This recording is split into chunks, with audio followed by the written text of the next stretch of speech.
Student, मैं आपके teacher स्वागत करती हूँ आप सबका आज की कक्षा में। आशा करती हूँ आप सब स्वस्थ होंगे, मस्त होंगे और अपनी अपनी पढ़ाई में व्यस्त भी होंगे। और हम आज एक नया पाठ शुरू करने जा रहे हैं। नाम है स्वामी विवेकानंद। तो स्वामी विवेकानंद एक बहुत बड़े आचार्य हुए हमारे और सिद्ध पुरुष थे, ठीक है। और इनका नाम बहुत प्रसिद्ध हुआ और उन्होंने समाज कल्याण के लिए बहुत कुछ किया। आइए देखते हैं पाठ हमें क्या बता रहा है। पाठ परिचय। इस पाठ में हम विश्व प्रसिद्ध स्वामी विवेकानंद के जीवन वृत्तांत के बारे में पढ़ेंगे। भारत की भूमि पर बहुत से महान संतों ने जन्म लिया, उनमें से एक है स्वामी विवेकानंद। स्वामी जी का जन्म कोलकाता के मुखर्जी गली में बाबू विश्वनाथ दत्त और भुवनेश्वरी देवी के घर हुआ। तो इनके माता पिता थे, मुखर्जी गली कोलकाता में वो रहते थे और उनका नाम था बाबू विश्वनाथ दत्त और भुवनेश्वरी देवी। 12 जनवरी सन 1862 में मकर संक्रांति के पर्व पर भुवनेश्वरी देवी ने एक सुंदर बालक को जन्म दिया। परिवार वालों ने उनका नाम नरेंद्र नाथ रखा। तो परिवार ने क्या नाम रखा? नरेंद्र नाथ, ठीक है। वैसे घर में उन्हें सभी बिले भी कहते थे, तो घर का नाम था बिले। युवा होने पर सभी उसे नरेंद्र के नाम से पुकारने लगे। नरेंद्र के माता पिता उसे बहुत प्यार करते थे। वे घर में बहुत शरारतें करता था और एक दिन उसकी माँ ने उसे उधम मचाने के लिए मना किया। तो उन्होंने कहा कि माँ तुम देखना, एक दिन मैं सन्यासी बनकर भारत का गौरव बढ़ाऊंगा। तो घर में क्या होता था कि बहुत उधम मचाता था। तो माँ ने उनको बोला कि नहीं, उधम नहीं मचानी है, बहुत शोर करते हो तुम, है ना। तो उसने कहा माँ एक दिन मैं सन्यासी बनूंगा और भारत का गौरव बढ़ाऊंगा। परंतु एक बाल नरेंद्र जब अपने पिता के साथ घोड़ा बग्गी में सैर करने निकले तो उसके पिता ने अपने पुत्र से पूछा, बेटा बड़े होकर तुम क्या बनोगे? तो उन्होंने जब वो अपने पिता के साथ गए कहीं तो घोड़ा गाड़ी में, तो पिता ने पूछा क्या बनोगे? तो उसने कहा कि मैं कोचवान बनूंगा। तत्काल उसने उत्तर दिया। बेटे का उत्तर सुनकर उसके पिता हंस पड़े। वे उसके उत्तर की गहराई को ना समझ सके। उन्हें यह पता नहीं था कि जिस प्रकार के कोचवान घोड़ा बग्गी को अपने अनुसार चलाता है, एक दिन नरेंद्र भी बड़े होकर सारी दुनिया को अपने इशारों पर चलाएंगे। तो कोचवान जैसे घोड़ा गाड़ी चलाने के लिए उसका चालक होता है ना, तो कोच कौन होता है? जो हमें सही राह दिखाते हैं, एक तरीके से हमारे गुरु, ठीक है। हर प्रोफेशन को करने के लिए आपको एक कोच की ज़रूरत होती है, हर गेम को करने के लिए हमें एक कोच की ज़रूरत होती है, ठीक है। तो पिता हंस पड़े। पिता बोले लेकिन उन्हें नहीं पता था कि ये बड़ा होकर सच में ही ऐसा कुछ करने वाला है। एक दिन नरेंद्र भी बड़े होकर सारी दुनिया को अपने इशारों पर चलाएगा। बचपन से ही नरेंद्र का मन ध्यान में बहुत लगता था। वह घंटों बैठकर चुपचाप न जाने क्या सोचते रहते थे। एक बार उसकी माँ ने उसे पूछा, तुम क्या कर रहे हो बेटा? नरेंद्र ने उत्तर दिया, माँ मैं अब ध्यान करने बैठता हूँ तो मुझे अपनी आंखों के बीच में प्रकाश दिखाई देता है। क्या यह प्रकाश आपको भी दिखाई देता है? तो वो कहता है कि मैं ऐसे आंख बंद करके बैठता हूँ तो मुझे यहाँ पे ना प्रकाश दिखाई देता है, आपको दिखाई देता है? नरेंद्र की माँ अपने पुत्र की बातें सुनकर हैरान रह गई। उन्हें विश्वास हो गया कि उनका पुत्र अद्भुत शक्तियों वाला है। धीरे धीरे नरेंद्र युवा हो गया। पढ़ने लिखने में बहुत तेज था, गीत संगीत में भी उसकी रुचि थी। वह रात दिन यह सोचता कि इस संसार को किसने बनाया, वह कहाँ रहता है, वह कैसा दिखता है। कोई उसके प्रश्नों से ठीक उत्तर नहीं देख पाता था। तो उसके मन में चले संसार कैसे बना, कैसे इतनी बड़ी पृथ्वी बन गई, कहाँ से पेड़ पौधे आए और किसने बनाया, कहाँ वो रहते हैं। एक दिन नरेंद्र ने एक मित्र से उनका परिचय स्वामी रामकृष्ण परमहंस से करवाया। तो एक दिन नरेंद्र के किसी दोस्त ने उनका परिचय स्वामी रामकृष्ण परमहंस से करवाया। नरेंद्र ने उनसे पूछा, क्या आपने भगवान को देखा है? स्वामी रामकृष्ण ने उत्तर दिया, हाँ देखा है। तुम्हें भी यदि भगवान को देखना है तो दक्षिणेश्वर मंदिर में आना, मैं वहीं रहता हूँ। तो बोले हाँ देखा है, और तुम्हें भी देखना तो दक्षिणेश्वर मंदिर में आ जाना, मैं ज़रूर आऊँगा स्वामी जी, नरेंद्र ने उत्तर दिया। नरेंद्र एक दिन स्वामी जी के पास गया और उन्हीं का होकर रह गया। उसके घर वाले उसका विवाह करना चाहते थे, परंतु नरेंद्र ने कहा कि मैं विवाह नहीं करूँगा क्योंकि मेरे जीवन का उद्देश्य सत्य की प्राप्ति है और विवाह इसमें बाधक है। तो वो एक दिन गए वहाँ पे दक्षिणेश्वर मंदिर में स्वामी के पास और उन्होंने वहीं इसके बाद फिर वो लौटे नहीं। घर वाले चाहते थे कि शादी कर दे, घर बसा दे, लेकिन उन्होंने कहा कि नहीं, विवाह इसमें एक बाधा और मेरा जीवन इस चीज़ के लिए नहीं हुआ है।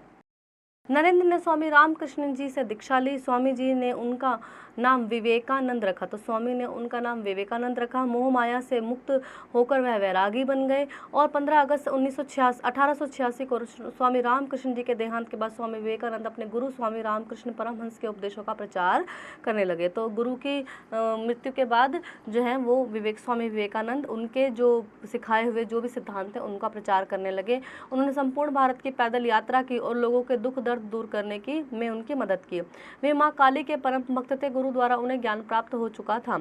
एक बार वे शिकागो शहर में होने वाले सर्व धर्म सम्मेलन में भाग लेने अमेरिका पहुंच गए। वहां उन्होंने अपने भाषण से अमेरिका वासियों का दिल जीत लिया। तो वहाँ पे जो उन्होंने भाषण दिया उससे अमेरिका वालों का क्या हो गया, दिल जीत लिया। उन्होंने कहा सारा विश्व एक परिवार की तरह है, हम सभी इसी परिवार के सदस्य हैं, सभी का सुख दुख साझा है, हमें सभी मनुष्यों को एक समान समझना चाहिए। देश विदेश की पत्र पत्रिकाओं में उनकी बहुत प्रशंसा हुई।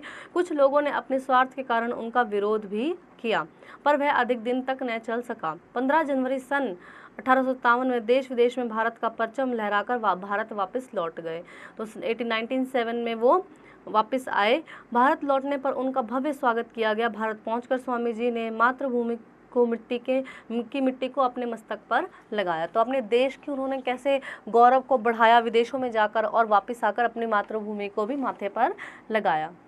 4 जुलाई सन 1902 को मात्र 43 वर्ष की अल्पायु में उनका स्वर्गवास हो गया, यानी 43 ईयर्स में ही उनकी डेथ हो गई। सारा संसार उनकी मृत्यु पर रोया। स्वामी विवेकानंद एक ऐसे युग पुरुष थे जिन्होंने भारत की संस्कृति और युवाओं की शक्ति को विश्व मंच पर प्रस्तुत किया। शिक्षा। स्वामी विवेकानंद जी का जीवन, उनके विचार और उनकी शिक्षाएं हमें अच्छा इंसान बनने की प्रेरणा देती हैं। बिल्कुल, और हमें ऐसे परम गुरुओं से शिक्षा लेनी चाहिए और खुद भी कुछ ऐसा करने की सोचनी चाहिए कि जिससे कि हम संसार का कुछ भला कर सकें। शब्द ज्ञान। उधम, शोर शराबा, परिचय, पहचान, उद्देश्य, मकसद, सन्यासी, योगी, वैरागी, मोहमाया त्यागने वाला, गौरव, गरिमा, अद्भुत, विचित्र, अल्पायु, छोटी उम्र। अभ्यास मौखिक। निम्नलिखित प्रश्नों के उत्तर दीजिए। स्वामी विवेकानंद के गुरु कौन थे? तो उनके गुरु थे स्वामी रामकृष्ण परमहंस। स्वामी विवेकानंद के माता पिता का नाम क्या था? तो माता पिता का नाम मैंने आपको पाठ पढ़ते समय बताया था। माता का नाम था भुवनेश्वरी और पिता का नाम था विश्वनाथ दत्त, है ना। तो ये आप लिखेंगे। परिवार वालों ने स्वामी विवेकानंद का नाम क्या रखा था? नरेंद्र नाथ। और स्वामी विवेकानंद नाम उन्हें किसने दिया? तो उनके गुरु रामकृष्ण परमहंस ने उनको ये नाम दिया। लिखित। निम्नलिखित प्रश्नों के सही उत्तर चुनिए। स्वामी विवेकानंद के बचपन का नाम क्या था? स्वामी परमहंस बिले। तो बचपन में उनको बिले कहते थे। बचपन में स्वामी कैसे दिखते थे? कैसे थे? उद्यमी, शर्मीले, नालायक, उद्यमी थे। और नरेंद्र को स्वामी रामकृष्ण के साथ किसने मिलवाया? तो उनके माता पिता मित्र ने मिलवाया था।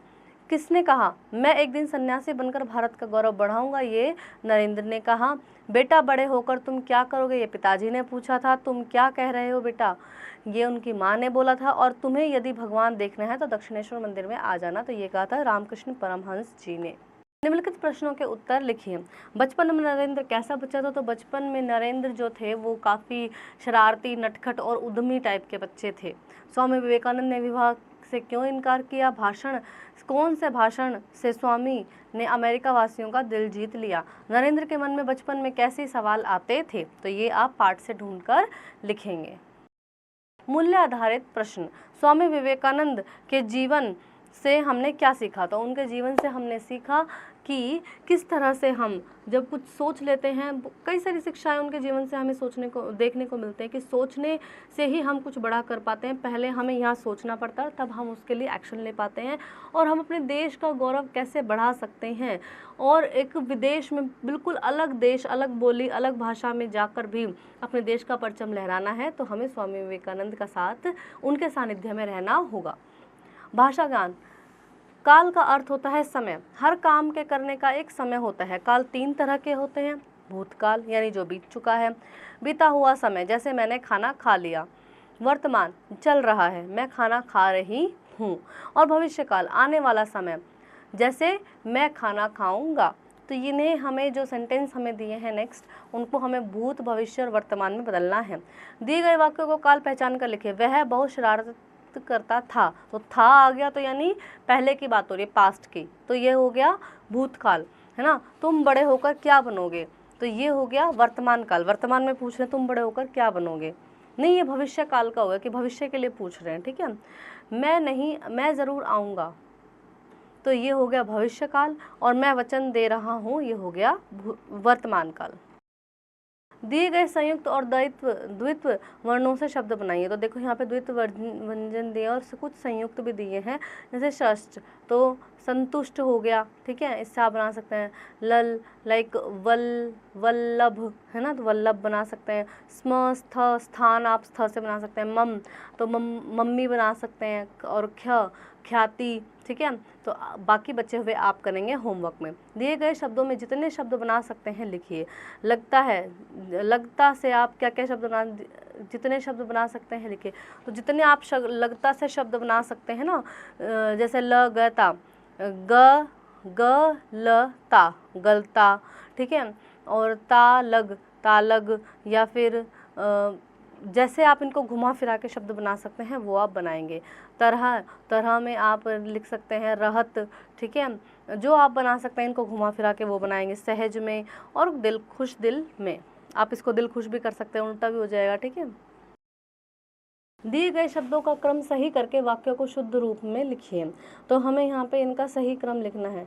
आपने को क्या भगवान है देखा, तो क्या आपने भगवान को देखा है। प्राप्त गुरु उन्हें द्वारा ज्ञान हुआ, तो गुरु द्वारा उन्हें ज्ञान प्राप्त हुआ। यात्रा उन्होंने की पैदल भारत की, तो भारत की उन्होंने पैदल यात्रा की। सभी कहते उसे बिले थे, तो सभी उसे बिले कहते थे। इस तरह से आप इनको शुद्ध रूप में लिखेंगे। दिए गए मुहावरों का सही अर्थ मिलान। नाक में दम करना, बहुत परेशान करना। नाक काटना, कुछ गड़बड़ होना, ठीक है। और दाल में कुछ काला, तो ये हो गया। दिए गए मुहावरों का सही अर्थ से मिलान कीजिए। नाक में दम करना, बहुत परेशान करना। नाक काटना, अपमान होना।